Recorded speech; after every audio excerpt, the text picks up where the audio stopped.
quedaba después cuando terminé la clase y quise ver la grabación, me daba un error. Pero bueno, ahora en teoría ya se está grabando todo. Ojalá no haya ningún inconveniente. Ok. Ok, entonces, aquí vamos a arrancar con la clase. Vamos a ver lo que generalmente se sabe ver que son las lesiones más comunes en el deporte, de las más comunes que hay. Habrán escuchado en las noticias lo más común que hay hoy, sobre todo los desgarros, las tendinitis y las lesiones, que lo han visto mucho en, el, en las noticias justamente que estaban viendo hace una semana. Yo también estaba viendo un poco de las lesiones de los jugadores de fútbol de la selección. Creo que se lesionó Di María, no sé si era un desgarro, me parece, lo de Dybala también. Así que mientras no se nos lesione Messi, me parece que bueno, zafamos por el momento. A ver, voy a ir aquí para ingresar a... Bueno, ahí estamos. Perfecto. Voy a entrar y salir a cada rato un poco para ir aceptando alumnos que recién se conectan. Así que ahí se conectó en Marcela.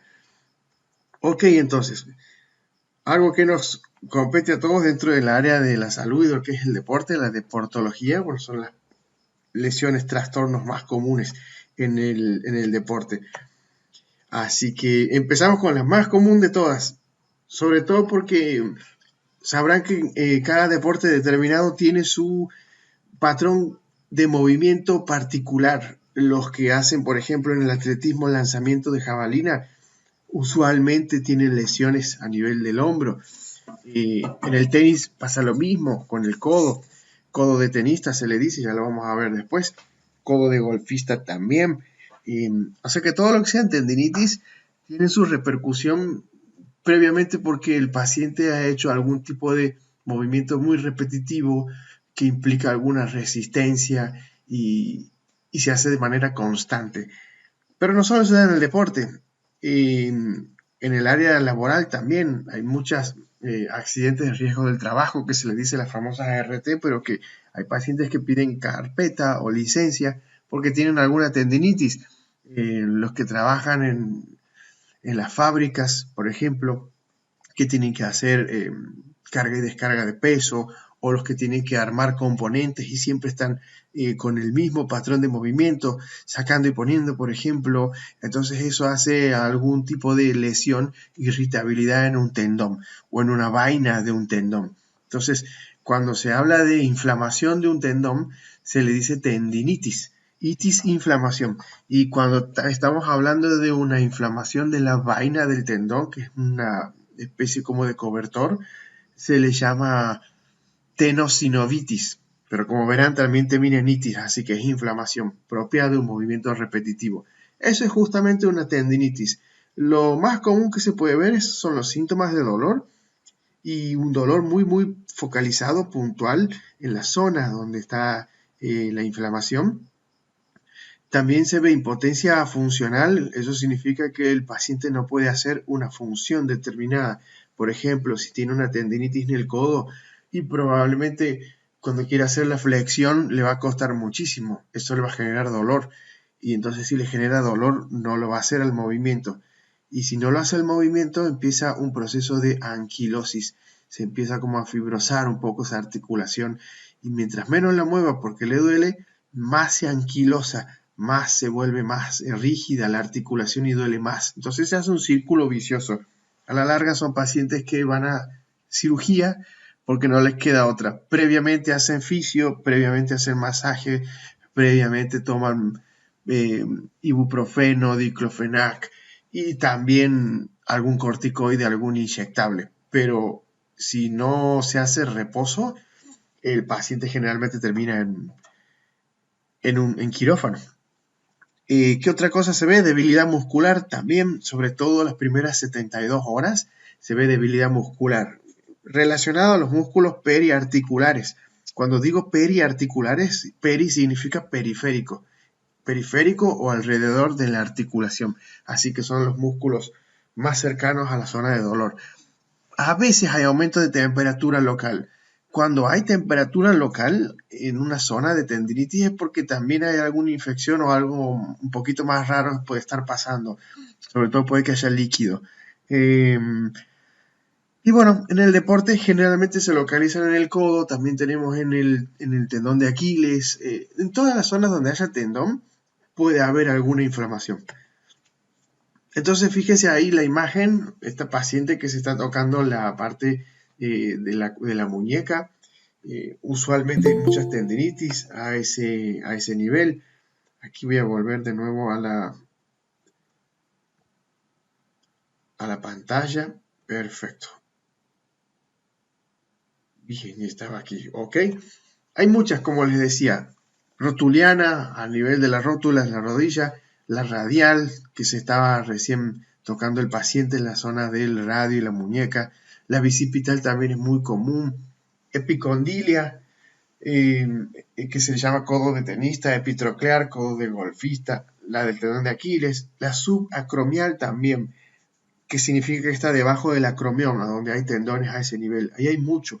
Esas son las más peligrosas, porque las tendinitis del hombro hacen después un hombro congelado y hacen un hombro doloroso. Son síndromes muy frecuentes si el paciente se deja estar y no hace reposo y no hace tratamiento. Entonces después a la larga van a cirugía y no quedan muy bien. Siempre alguna adherencia que queda ahí a nivel de la cápsula. Al paciente cuando hace movimientos del hombro le empieza a hacer como un crujido, un ruidito o alguna molestia. No llegan a levantar bien el hombro completamente. Es todo un tema eso. Entonces cuando hay alguna tendinitis es bueno tratarlas a tiempo y sobre todo que el paciente no sea cabeza dura, que, que haga reposo. Es lo mejor que hay para las tendinitis. El reposo absoluto.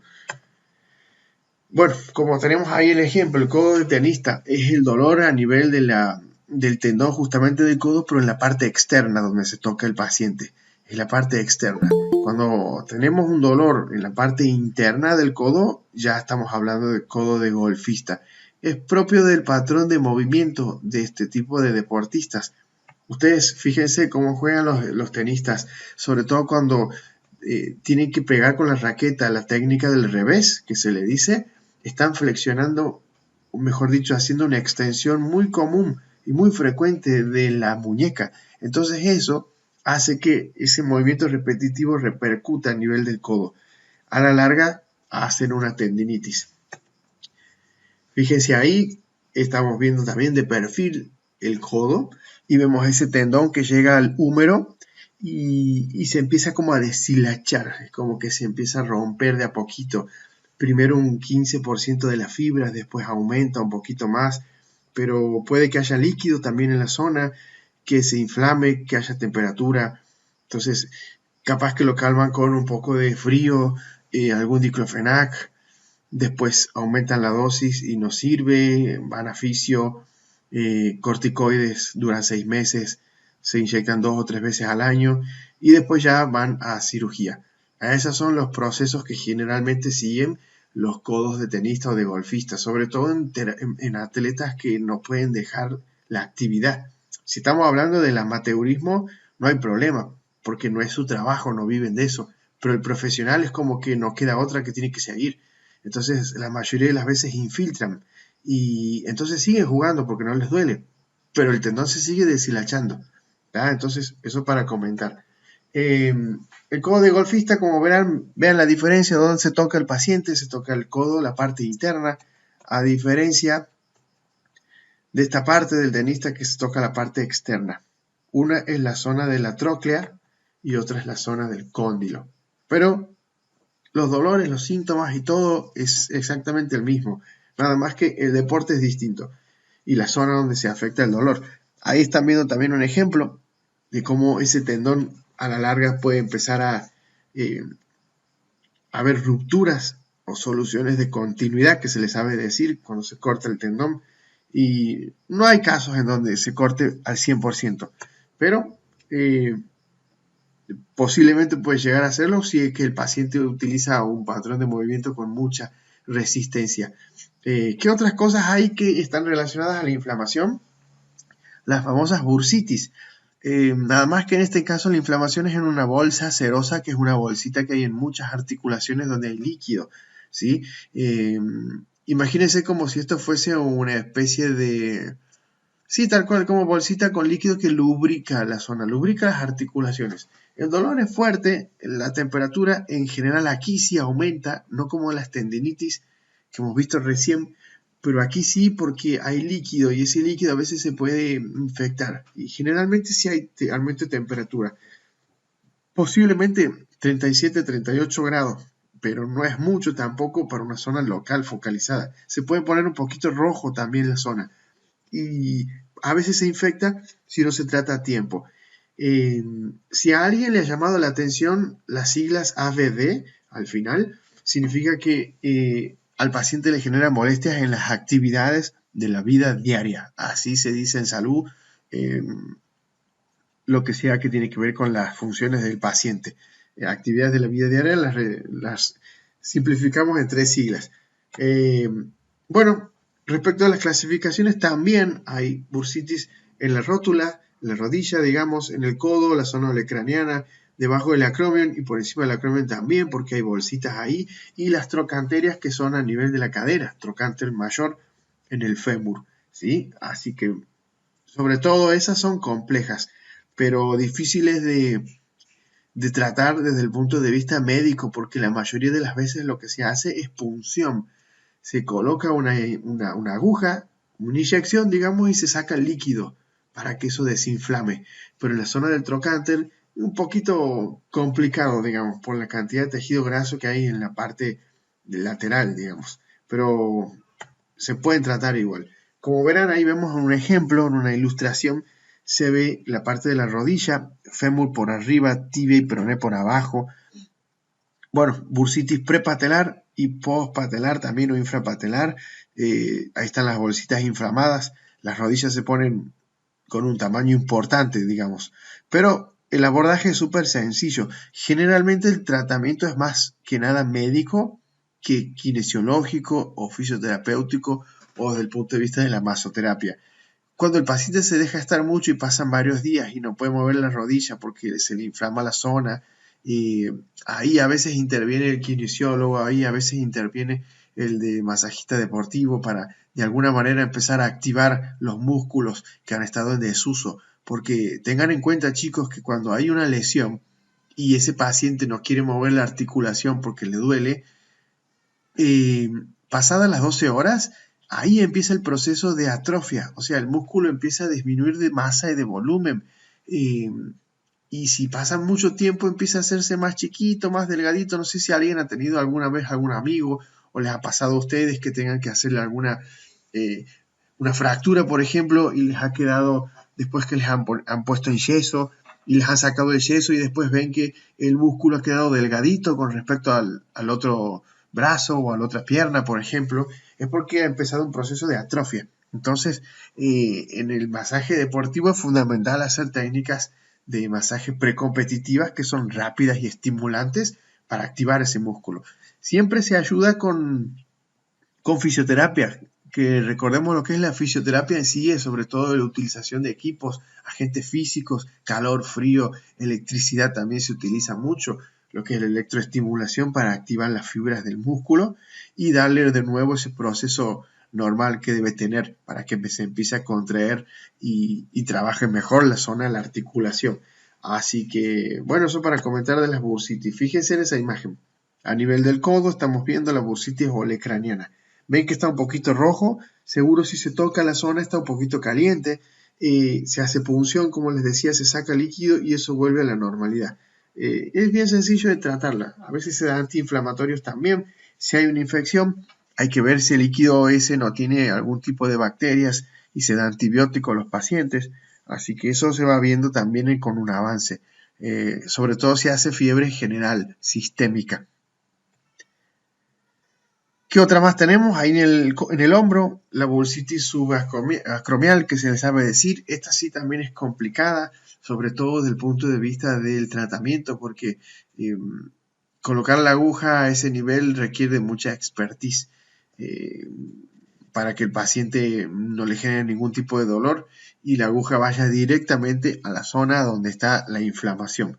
Pero sí complica un poco el movimiento de los pacientes. Es bien molesta. ¿Qué otras cosas más tenemos? Dentro de lo que es el deporte, lo más común también, las famosas esguinces. Esto ya es totalmente distinto a una tendinitis o a una bursitis. Estas no son inflamaciones, pero sí generan inflamación. Quiero que se entienda bien esta parte. Eh, Todo lo que sea esguince implica estiramiento o distensión, pero de los ligamentos. Recién estábamos hablando de tendinitis, pero ahí estamos hablando de tendones. Aquí estamos hablando de ligamentos. Y los esguinces son eso, un estiramiento excesivo de los ligamentos que hace que se puedan cortar, deshilachar, romper. Y claro, generan inflamación porque cuando se rompe algo dentro del cuerpo, llegan muchas células protectoras, glóbulos blancos, plaquetas, para empezar a trabajar ahí y es un mecanismo de defensa. Entonces en el tobillo lo primero que pasa es que empiezan a llegar esas células y ese líquido y se hincha la zona. No queremos que pase eso en extremo, digamos. Por eso es que se usa vendaje en la zona para que no se hinche demasiado, para que se contenga esa inflamación. Se usa hielo para que haga vasoconstricción. Entonces los vasos sanguíneos a ese nivel y los vasos linfáticos se achican en tamaño. Llega menos sangre a la zona, menos glóbulos blancos, menos hematíes, menos todo lo que sean células para proteger, que no lleguen en cantidad suficiente. ¿Por qué? Porque se hincha mucho la zona, el paciente no puede realizar movimientos normales y la piel se estira demasiado. Y como se estira la piel, también hay receptores de dolor ahí. Entonces hay más dolor inclusive. Por eso se busca reducir con frío y con vendaje. Aparte el frío genera anestesia, como sabrán.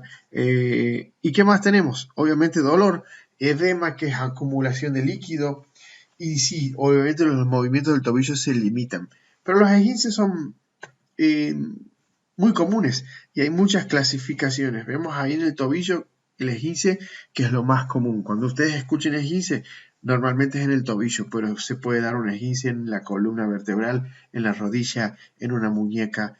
En cualquier parte que haya ligamento puede haber un esguince. Ahí estamos viendo el patrón común más frecuente de movimiento que tiene el esguince. Es que el paciente se dobla el tobillo y se lo dobla hacia afuera, por así decirlo, y el pie queda hacia adentro con la cara plantar hacia adentro. Es lo más común. ¿Por qué se da así? Porque anatómicamente hay mayor movimiento del lado del peroné que de la tibia, por una cuestión de disposición de huesos. Así que simplemente por eso. Como vemos ahí, hay tres grados dentro de lo que es el esguince. Tenemos el grado 1, en donde hay apenas una distensión de los ligamentos. El grado 2 tiene hasta el 50% de las fibras se estiran y se rompen dentro de lo que es el ligamento. Y el grado 3 supera el 50%.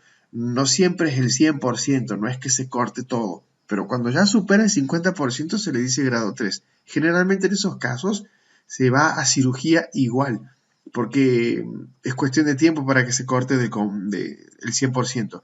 Pero cuando es grado 2, antes del 50% no se va a quirófano. Generalmente no se busca eso, sino que se fortalecen los músculos de la zona para que no vuelva a pasar. Pero son muy comunes los esguinces, así que eso para comentarles. Respecto de los ligamentos que se lesionan, el más común es el ligamento peroneo calcáneo, que va del peroné al hueso calcáneo del tobillo. Ahí vemos un esguince que probablemente sea grado 1, no lo sabemos bien, pero hay una zona muy edematizada. Como les decía, se aplica frío en las primeras 72 horas, después se aplica calor para de alguna manera relajar la fibra muscular y calmar el dolor. Y el vendaje es siempre fundamental, inclusive cuando el paciente descansa, duerme, también es clave. ¿Qué más tenemos? Bueno, ahí tenemos otra imagen. Probablemente haya sido un esguince de grado 2 porque vemos moretones en la zona. Ya con grado 2 es porque hay alguna extravasación, alguna ruptura de unos vasos sanguíneos. Ese hematoma, esa sangre interna se absorbe lento. Es lo que más demora. Lo más común es que se deshinche rápido y el líquido se vaya rápido. Pero lo que es el moretón Eso demora por lo menos 4 semanas, chicos. Así que ténganlo en cuenta, no se preocupen cuando vean algo así. O si el paciente dice, hace rato que estoy con este moretón, ¿cuándo se me va a ir? Es lo que más demora. Inclusive puede que ya no les duela a los pacientes, pero el moretón sigue. Se pueden aplicar muchas técnicas de masaje ahí para ayudar al retorno venoso. Eso también como sugerencia. ¿Qué otro más tenemos en el deporte? Sobre todo en el fútbol, la ruptura del ligamento cruzado. El más común es el anterior. ¿Por qué? Porque es el más vulnerable. Créanme que las cirugías de estos ligamentos son muy buenas y quedan mucho mejor los ligamentos, sobre todo el ligamento anterior, que como si estuviese sano, porque hay una vulnerabilidad muy grande anatómica y biomecánicamente de esta articulación. Se han hecho varios estudios y sí, lamentablemente el ligamento cruzado anterior es muy frágil. Entonces, cuando se hacen las cirugías y se vuelve a restituir ese ligamento, queda mucho mejor que como estaba antes. Parece una locura, pero en realidad es así. Así que bueno, comentarles eso de la ruptura del ligamento cruzado. Vemos muchos elementos en la rodilla. Se ve cartílago, menisco, los dos ligamentos cruzado anterior y posterior y los ligamentos laterales, que también esos sufren esguinces. Son muy frecuentes también. Vean ahí la ruptura del ligamento cruzado anterior superior al 50%. Esas van a cirugía generalmente. Y después, obviamente, al paciente se le hace masaje precompetitivo o masaje estimulante en los músculos del cuádriceps, de los isquiotibiales, el músculo de los gemelos y del tibial anterior. Todos esos grupos musculares se trabajan tanto con masaje como con ejercicios de fuerza contra resistencia. Ahí estamos viendo cómo es la artroscopía, la cirugía que se realiza a ese nivel. Son muy rápidas, poco invasivas. La incisión que se realiza o el corte para ingresar es mínimo. Son 2 cortecitos nada más que se hacen en la cara anterior, lateral de la zona de la rótula, o sea, a los costados, y se ingresa. Apenas son puntitos después que se realizan. Así que quedan muy bien esas cirugías. Nada que ver con lo que se hacía antes, que era casi una carnicería, la verdad. Hoy en día son más sencillas y ahí la tecnología es bárbara. ¿Qué más tenemos? Bueno, lo que le pasó a Dybala y creo que a Di María también. El desgarro muscular. Es muy común, genera fibrosis. Eso es lo más común de tratar después de que el paciente mejora. La fibrosis cicatrizal, que es como una especie de nodulito que queda porque las fibras del músculo se quieren volver a juntar, pero se juntan de forma desordenada. Entonces hay que hacer técnicas de masaje muy puntuales con los dedos bien puntuales. Y claro, los síntomas son muy frecuentes. Dolor, hematoma, impotencia funcional. Fíjese ahí la ilustración, vemos la fibra muscular en un ejemplo que vemos del cuádriceps, la ruptura, el corte. Como ustedes sabrán, hay vascularización en esa zona, hay sangre, hay arterias, hay venas, entonces cuando se cortan hay hematoma, hay moretones y bastante grandes. Hay muchos grados, como en el esguince, grado 1, 2 y 3. Y el grado 2 hasta el 50% de la fibra se corta, y el grado 3 se corta completo. La sangre, generalmente interna, el hematoma, el moretón, se ve en el grado 2 y en el grado 3, obviamente. Dependiendo también de la zona, porque puede ser que haya un grado 2 en los músculos del cuádriceps, pero puede que estamos hablando de un músculo muy profundo, entonces no se vea el hematoma por fuera. Pero en algunos casos, cuando son músculos tan externos, sí se pueden ver los hematomas. Ya voy a mostrar unas imágenes. Entonces, ¿cuáles son las causas de los desgarros? Generalmente, para el fútbol, el deporte de élite, el sobreesfuerzo es lo más común. O sea, son atletas que están muy, por así decirlo, eh, sobreexigidos, porque a ese nivel el preparador físico y lo que es el precalentamiento es muy bueno, es de nivel, es de calidad. O sea que rara vez el pobre precalentamiento se dé a ese nivel.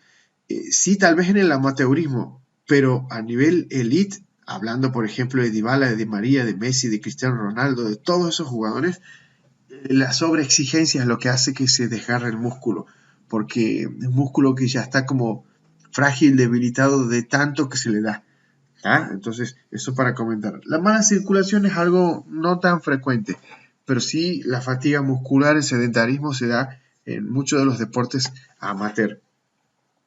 A ver si vuelvo aquí al lado, porque creo que he escuchado un chat. No sé si alguien habrá escrito. Ah, perfecto.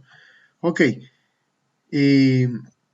Sigo entonces. Fíjense eso, chicos. Cómo se alcanza a ver el hematoma en ese muslo, la cara interna, bastante importante, digamos. Y capaz que uno dice, qué desgarro importante que se dio en el paciente. Tal vez no, pero parece como que se magnifica. Entonces, puede que sea un desgarro de 2 o 3 centímetros, que eso sí es mucho, pero puede que sea incluso de 1 y haga un hematoma así de grande.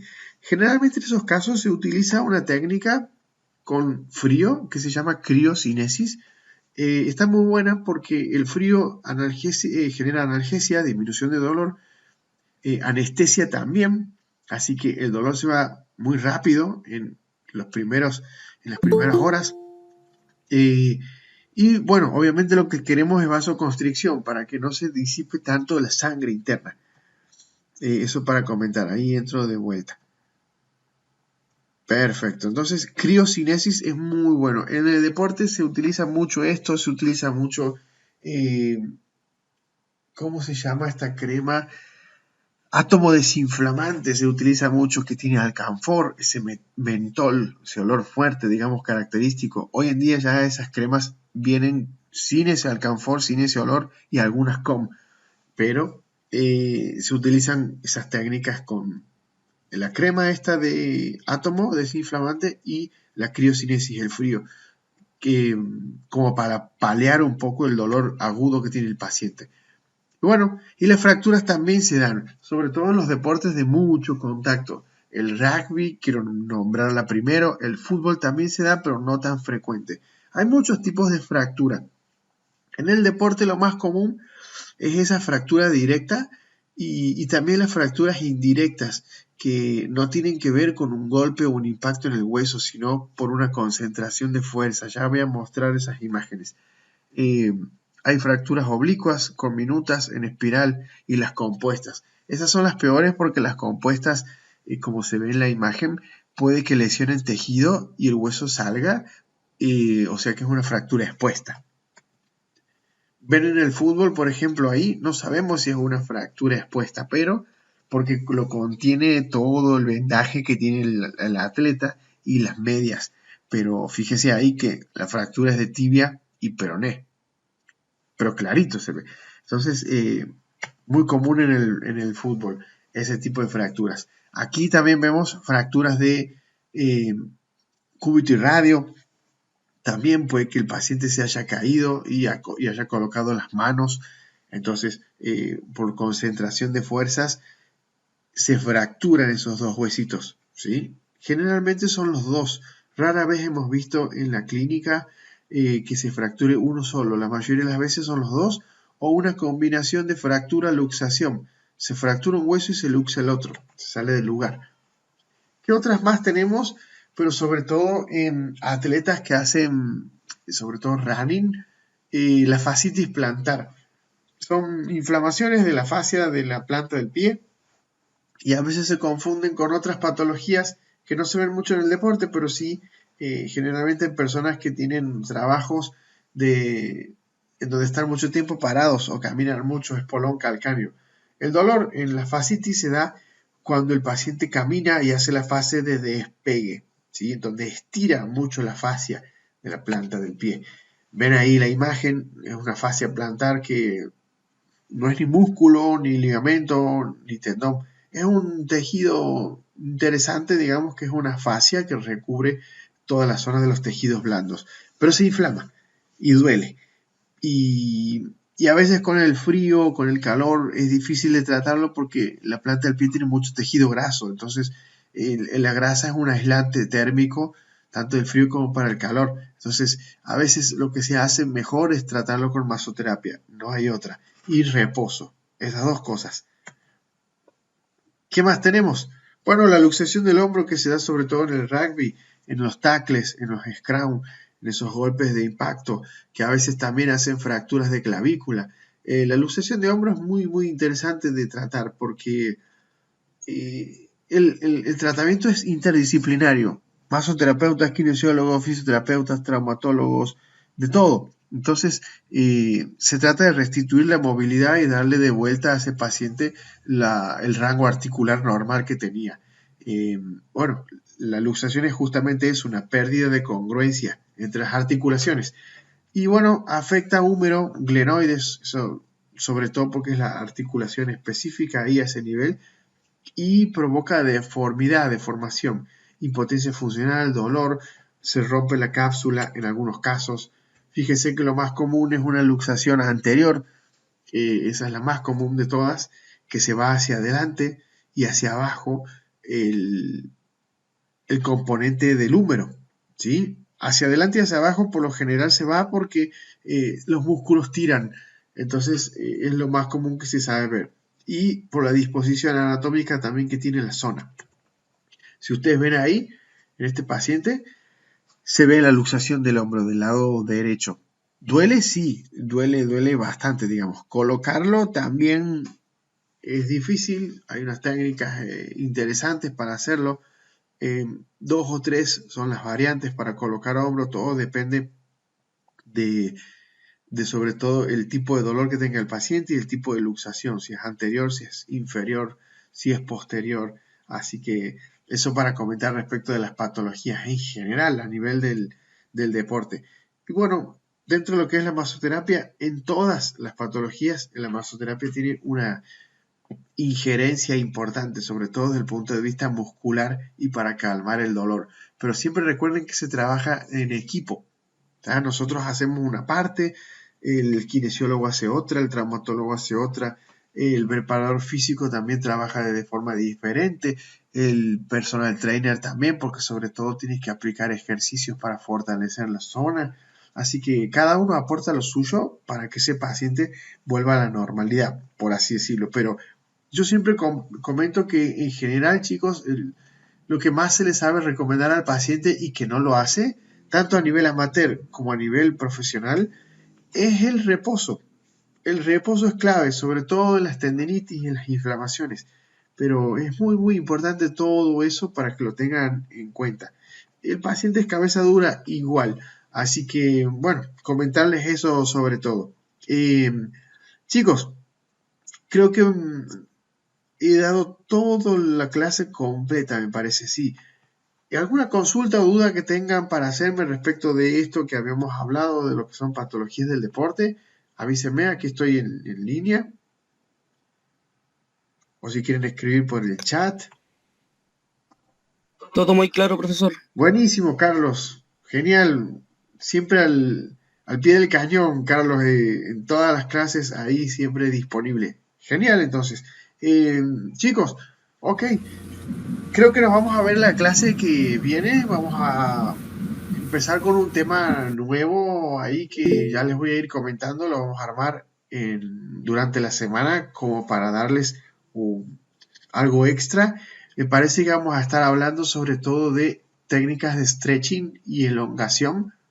Va a estar buena esa clase porque van a ser stretching y estiramientos activos, pasivos y resistidos, que les va a servir mucho a ustedes para hacerlos antes de la técnica de masaje, porque están muy buenas, porque estiran el músculo, porque buscan relajación, y eso es lo que queremos en el caso de las técnicas de masaje relajante y descontracturante, por ejemplo.